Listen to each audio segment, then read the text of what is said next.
رمضان کا مطلب ہے جل جانا، کس چیز کا جل جانا۔ صلاۃ الاوابین حین ترمز الفصال، نیک لوگ ایک نماز پڑھتے ہیں کب؟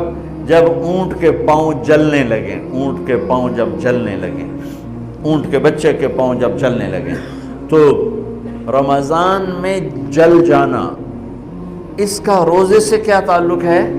اس کا روزے سے تعلق یہ ہے کہ 360 دن سال میں ہوتے ہیں چاند کے لحاظ سے، 330 دن کے گناہ اللہ رمضان کے روزوں میں ہر روز میرے آپ کے گناہ جلاتا ہے، جلاتا ہے، جلاتا ہے۔ بھوک لگتی ہے ایک آگ بنتی ہے، پیاس لگتی ہے ایک آگ بنتی ہے۔ تو ہمارے لکڑی کی آگ میں چیزیں جلتی ہیں اور ہماری بھوک، روزے کی بھوک کی آگ میں گناہ جلتے ہیں، اور 29ویں روزے اللہ سارے سال کے گناہوں کو جلا کے روزہ والا یا روزے والی کو ایسے پاک کر دیتا ہے جیسے آج ماں کے پیٹ سے نکلا ہو، ایسے ان کو خوبصورت کر دیتا ہے۔ حج کا مہینہ آیا، اعمال اسی طرح ہیں جیسے ہوتے ہیں۔ رمضان کا مہینہ آیا تو میرے نبی کا اعلان ہو گیا، ایک فرض 70 فرض کے برابر ہو جاتا ہے تمہارا، نفل فرض کے برابر۔ فرض اور نفل میں فرق کیا ہے؟ حضرت علی ہی کا فرمان ہے کہ جس شخص نے ایک فرض روزہ چھوڑ دیا پھر قیامت تک اس کی قضا میں نفل روزے رکھتا رہا تو ایک روزے کا یہ سارے روزے بدلہ نہیں ہو سکتے۔ ایک نماز چھوڑ دی اور پھر اس کی قضا میں قیامت تک نفل پڑھتا رہا تو فرض نماز کی ایک رکعت کے ایک سجدے کے برابر بھی نہیں ہے۔ فرض میں اتنی طاقت ہے۔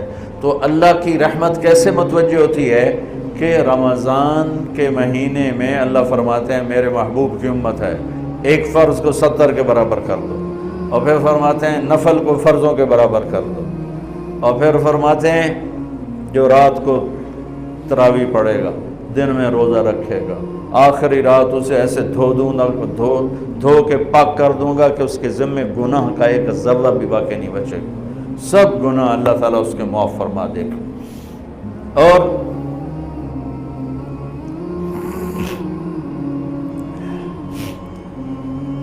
میرے نبی نے فرمایا من صام رمضان ایمانا و احتسابا، دوسری بھی من قام رمضان ایمانا و احتسابا، جس نے روزہ رکھا اللہ کی رضا کے لیے، جس نے تراویح پڑھی اللہ کی رضا کے لیے، اس کے پچھلی زندگی کے سارے گناہ اللہ معاف فرما دیتا ہے۔ رات کا قیام کسی امت کو نہیں ملا۔ دیکھو روزہ سخت اللہ کی رضا کے لیے، جس نے تراویح پڑھی اللہ کی رضا کے لیے، اس کے پچھلی زندگی کے سارے گناہ اللہ معاف فرما دیتا ہے۔ رات کا قیام کسی امت کو نہیں ملا۔ دیکھو روزہ سخت تھا تو ان کا قیام اللیل نہیں تھا، چونکہ وہ اپنی کتاب پڑھ سکتے ہی نہیں تھے۔ رمضان میں اللہ نے آسمانی کتابیں اتاری، یکم رمضان کو ابراہیم علیہ السلام پر، 2 رمضان کو تورات موسیٰ علیہ السلام پر، 8 یا 6 رمضان کو عیسیٰ علیہ السلام پر، موسیٰ علیہ السلام پر، ان پر داؤد علیہ السلام پر زبور کو اتارا، اور 12 یا 18 رمضان کو عیسیٰ علیہ السلام پر انجیل کو اتارا، اور 21 رمضان کو اللہ تعالیٰ نے پیر کی رات لیلۃ القدر میں غار حرا کے اندر اللہ تعالیٰ نے اپنے محبوب پر کتاب کو اتارا۔ وہ کتابیں فل آ گئیں، لکھی لکھائیں۔ قرآن فل نہیں آیا، قرآن صرف ایک سورت کے 19 الفاظ آئے بس، اور پھر 23 برس میں قرآن اترا۔ کتنے انبیاء ایسے گزرے ہیں جن کے پاس جبریل زندگی میں ایک دفعہ آیا، زندگی میں جبریل ایک دفعہ، اور 1 سے لے کر آگے کوئی تعداد مقرر نہیں ہے، 100 دفعہ 200 دفعہ، لیکن آپ حیران ہوں گے ہمارے نبی پر جبریل 23 برس میں 24,000 دفعہ آئے، 24,000 دفعہ، جو جو ایک عجب العجائب ہے، عجب العجائب ہے۔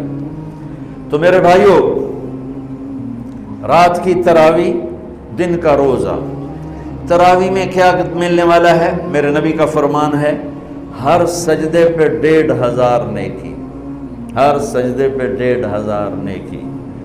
تھوڑی اپنی کاروباری مصروفیت گھٹاؤ، اپنی کاروباری مشقت گھٹاؤ، اپنے ملازموں کی بھی مشقت گھٹاؤ، تاکہ وہ تراویح پڑھ سکیں، روزہ رکھ سکیں، بشاشت سے پڑھ سکیں، اور اللہ کا فضل ہے ڈھیلے سے ڈھیلا حافظ بھی ہو تو 1.5 گھنٹے میں سارا کچھ نمٹ جاتا ہے۔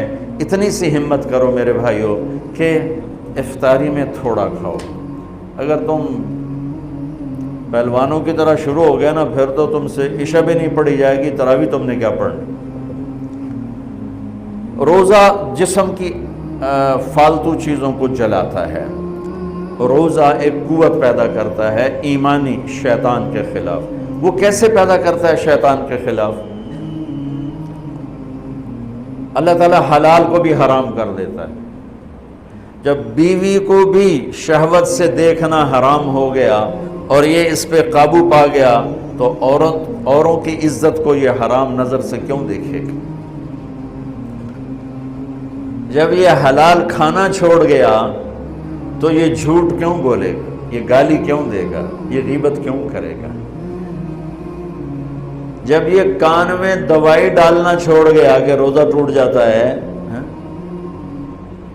تو یہ اوروں کی غیبت کیوں سنے گا، اوروں کی برائی کیوں سنے گا؟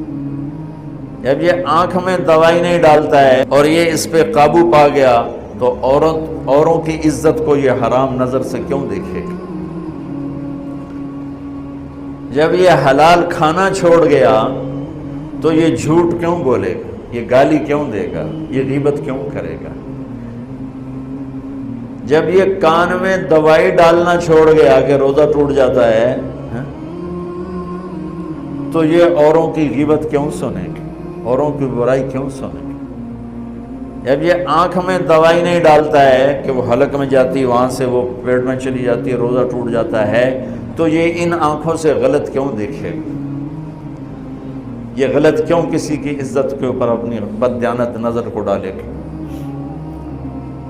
تو جب یہ اندھیرے میں بند کمرے میں ٹھنڈا پانی پڑا ہوا ہے اور ہاتھ نہیں لگاتا ہے اور اللہ کا دھیان اسے یاد ہوتا ہے کہ اللہ دیکھ رہا ہے، نہاتے ہوئے ہونٹ بند کر رہے تھے کہ کوئی پانی کا قطرہ منہ میں نہ چلا جائے اور میرا روزہ نہ ٹوٹ جائے، خراب نہ ہو جائے، تو یہ جب اللہ کا اتنا دھیان اس کو نصیب ہو جاتا ہے کہ اللہ دیکھ رہا ہے، ورنہ کیا کسی کو کیا خبر کہ میں 2 گلاس پانی پیتا یا میں پیاس سے بول رہا ہوں۔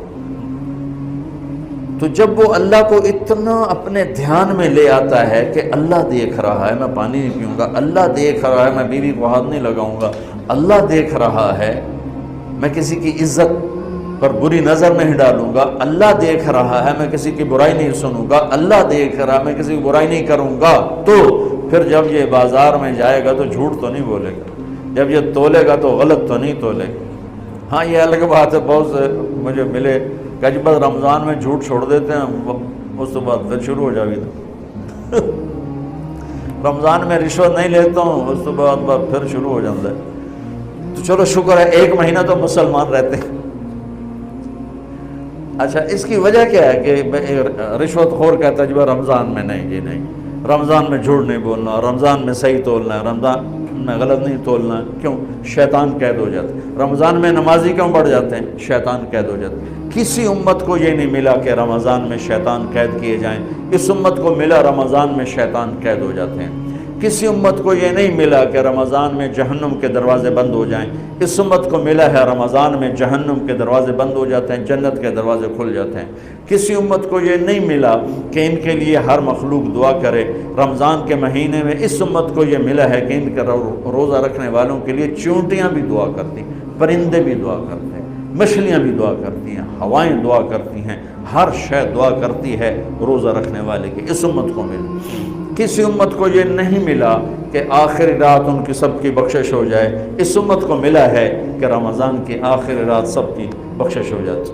کسی امت کو یہ نہیں ملا کہ جنت کی حوریں انہیں روزوں میں یاد کریں. اس امت کو ملا ہے کہ اللہ تعالیٰ جنت کو کہتا ہے کہ تو تیار ہو جا، میک اپ کر لے، میرے بندے آ رہے ہیں، دلہن بن جا، سج دھج کے مجھے دکھا دے تاکہ میں اپنے بندوں کو پیش کروں تحفے کے طور پر. یہ ہے تمہاری بھوک کا بدلہ، یہ ہے تمہاری پیاس کا بدلہ.